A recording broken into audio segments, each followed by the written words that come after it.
Podcast number 102, Unlimited Melodies, Part 2. In podcast number 97, Unlimited Melodies, we discussed the use of motivic development to create an unlimited amount of melodies. In other words, a small group of notes, a phrase, becomes a motive, a cell, which is developed into musical sentences, sections, or complete works. Now, in this episode, we take a different approach.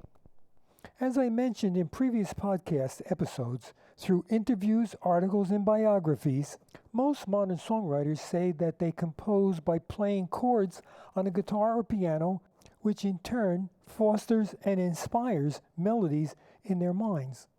Others say they hear or work out a melody first and then add the background chords. Both methods have led to great musical compositions. However, for many composers, after a while, their songs start to sound the same, or writer's block occurs.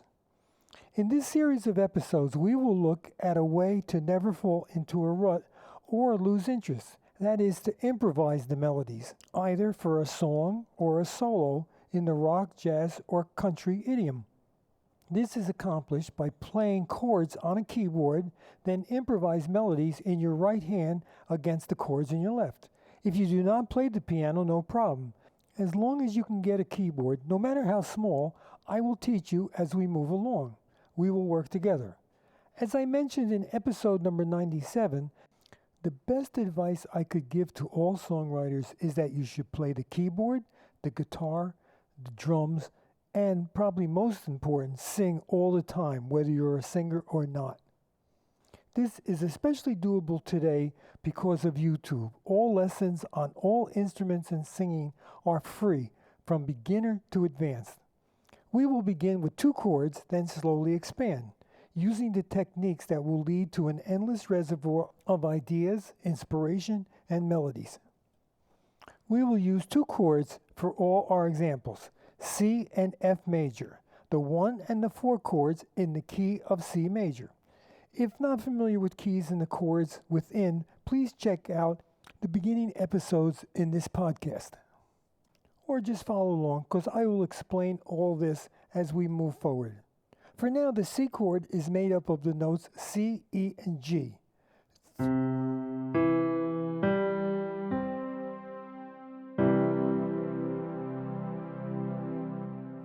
I just played C, E, G, and then the octave higher C. These are 3-note chords. They are known as triads. In the key of C major, there are 7 triads: C, D minor, E minor, F, G, A minor, and B diminished. This is the family of chords that make up the key of C. Each chord has a role and purpose in the key. I will play those chords for you now. C major, the 1 chord. D minor, the 2 chord. E minor, the 3 chord. F major, the 4 chord. G major, the 5 chord. A minor, the 6 chord.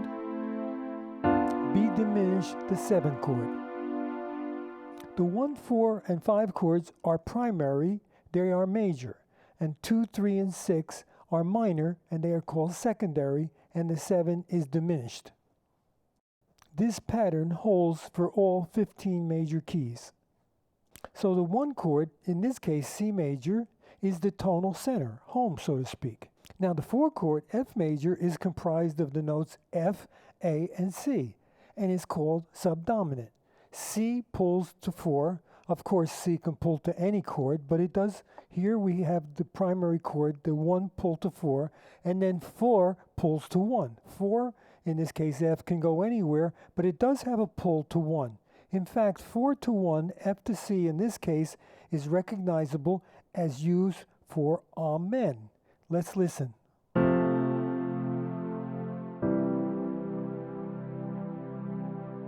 This is useful for ear training purposes. For any musician to recognize the sound of the chords is vital. Also, it should be noted in traditional harmony, the 5 chord, which we'll get to later, is what they call the perfect cadence, pulls to 1. But in blues and rock and modern music, Instead of going 1, 4, 5, 1, which in this case would be C, F, G, C, but they go 1, 5, 4, 1. Let's listen to both ways. C, the 1 chord, F, the 4 chord, G, the 5 chord, back to 1, the C chord. Now the blues and rock ending, where we're going to go 1, C, to G, 5, to 4, F, back to 1, C. So we're going to go C, G, F, C, 1, 5, 4, 1.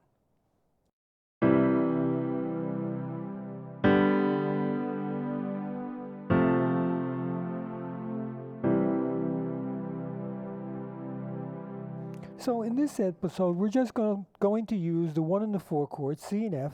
I will play them for you now. So I will play C, E, G, the C chord, F, A, C, the F chord. I will play it in close position. In other words, if you're playing with your left hand, just play C, E, G to C, F, A. That's the closest position.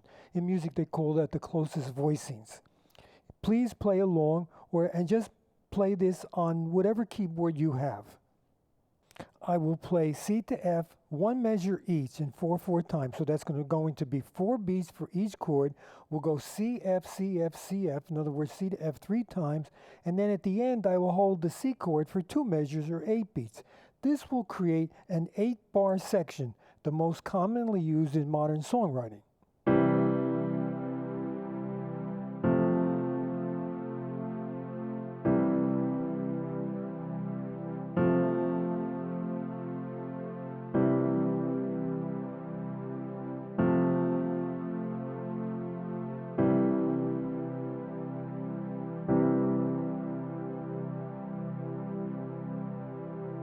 So play that in your left hand at any tempo you want.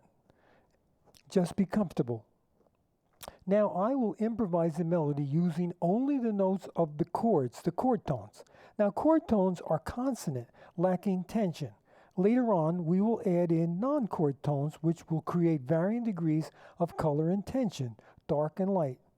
If you use only chord tones, one might think the resulting music would be stagnant, lacking any emotion, all calm.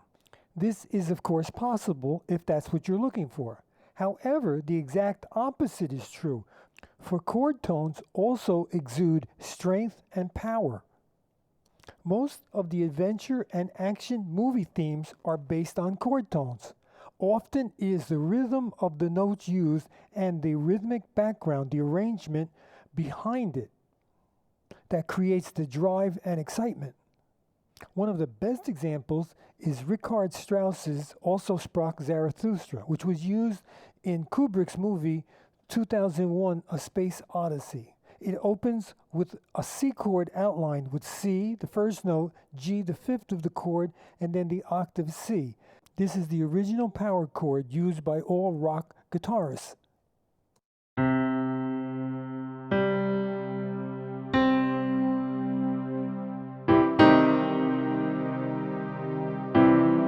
The notes played together give us the power chord.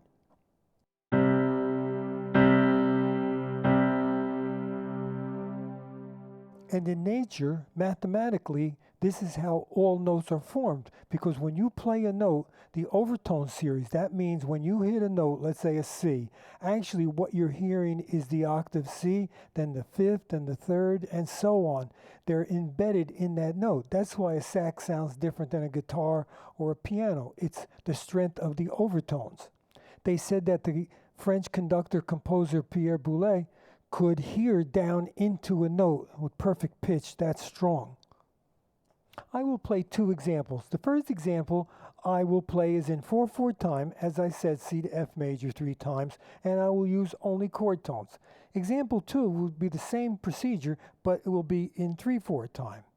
And then please experiment on your own with these 2 chords using chord tones to see how many combinations you can get and which type of melodies you can create.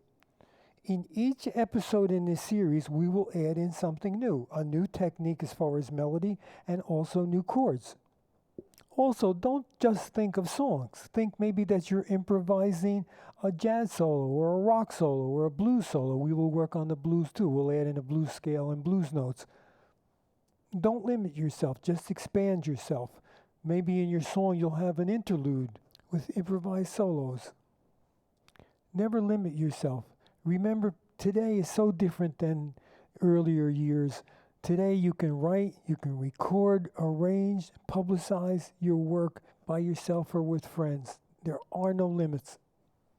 Okay, here we go. Example number 1.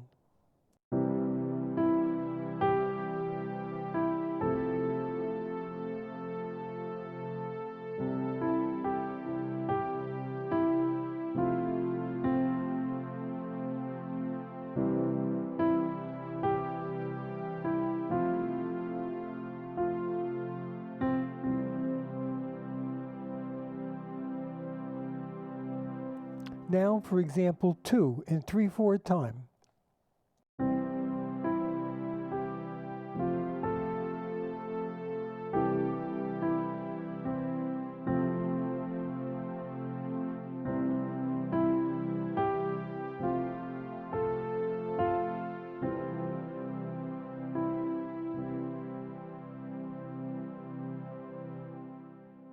So, both examples use only chord tones, and you'll notice I repeated things quite a bit.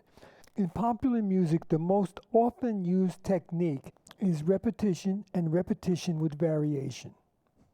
In the beginning podcast episodes from 1 to around 15, I discuss all sections and typical ways to create melodies. In fact, all through the podcast episodes, we discuss the creation of melodies and chord progressions. Now, in the next episode in this series, we will add in passing tones, notes that connect the chord tones.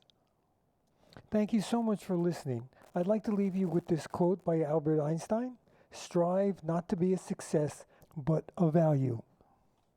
Thanks again. Take care, Joe.